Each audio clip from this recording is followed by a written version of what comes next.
the late Mayor Eduardo Roquero. Hope you have been guided accordingly. The record yours by authority of the Secretary Oscar A. Panadero, Undersecretary. And then, corollary to that, there is a memorandum address to Director Renato Mayon, Director Valdez Andico, the PNP Regional Director, the PNP Provincial Director, the Chief of Police, city officials and employees, and others concerned. Actually po, yung report na tama ko sa others concerned. The date is September 18, 2009. May I read?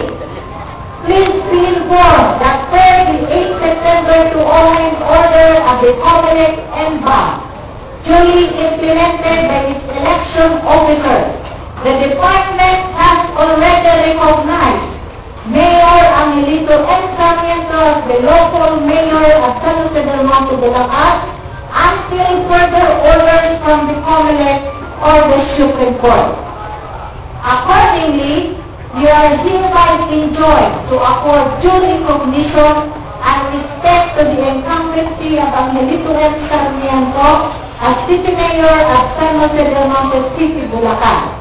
Corollary thereto, in line with the same Comelec NBAM order which directed Vice Mayor Reynaldo San Pedro to cease and desist from discharging the powers and duties of the office of the Mayor of the City of San Jose del Monte, Bulacan, and to relinquish the same to and in favor of Angelito M. Sarmiento, the reassumption of Vice Mayor Reynaldo San Pedro to his position as Vice Mayor of the City is hereby confirmed and recognized.